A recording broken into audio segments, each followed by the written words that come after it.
मैं डाकू जरूर आं पर बेगैरत नहीं आं। मौलाना मोहम्मद अमीन सफदर उकाड़वी रहमतुल्लाह अलैहि ने अपनी किताब में लिखा, फरमाते हैं, मुझे वहाड़ी के एक गांव से बड़ा मोहब्बत भरा खत लिखा गया कि मौलाना साहब हमारे गांव में आज तक सीरतुन नबी सल्लल्लाहु अलैहि वसल्लम पर बयान नहीं हुआ। हमारा बहुत दिल करता है आप हमें वक्त अनायत फरमा दें, हम तैयारी कर लेंगे। मैंने मोहब्बत भरे जज्बात देखकर खत लिख दिया कि फला तारीख को मैं हाजिर हो जाऊंगा। दिए गए वक्त पर मैं फकीर ट्रेन पर से उतर कर टांगे पर बैठकर गांव पहुंच गया तो आगे मेजबानों ने मुझे हदिया पेश करके कहा, मौलाना साहब आप जा सकते हैं, हम बयान नहीं करवाना चाहते।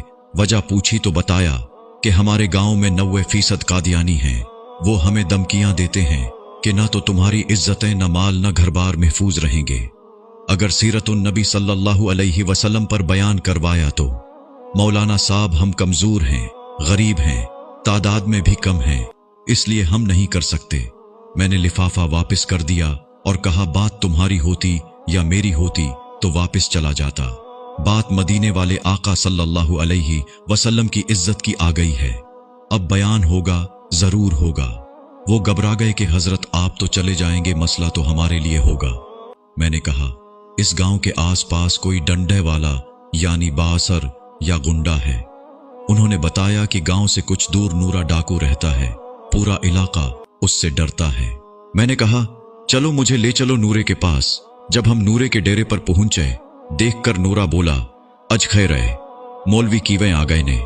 मैंने कहा कि बात हुजूर सल्लल्लाहु अलैहि वसल्लम की इज्जत की आ गई है, तुम कुछ करोगे। मेरी बात सुनकर नूरा बिजली की तरह खड़ा हुआ और बोला, मैं डाको जरूर आं पर बेगैरत नहीं आं। वो हमें लेकर चल निकला। मस्जिद में 3 घंटे बयान किया मैंने और नूरा डट कर खड़ा रहा।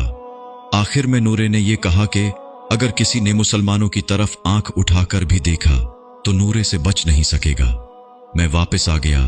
कुछ माह बाद मेरे घर पर एक आदमी आया, सर पर अमामा, चेहरे पर दाढ़ी, जबान पर दरूदी पाक का विर्द। मैंने पूछा, कौन हो? वो रोकर बोला, मौलाना मैं नूरा डाकू आं। जब उस दिन मैं वापस घर को लौटा, जाकर सो गया। आंख लगी ही थी, प्यारे मुस्तफ़ा करीम सल्लल्लाहु अलैहि वसल्लम मेरे ख्वाब में तशरीफ लाए। मेरा माथा चूमा और फरमाया, आज तूने मेरी इज्जत पर पहरा दिया है, मैं और मेरा अल्लाह तुमसे खुश हो गए हैं। अल्लाह ने तेरे पिछले सब गुनाह माफ फरमा दिए हैं। मौलाना साहिब, इसके बाद मेरी आंख खुली तो सब कुछ बदल चुका था। अब तो हर वक्त आंखों से आंसू ही खुश्क नहीं होते। मौलाना साहब, मैं आपका शुक्रिया अदा करने आया हूं। आपकी वजह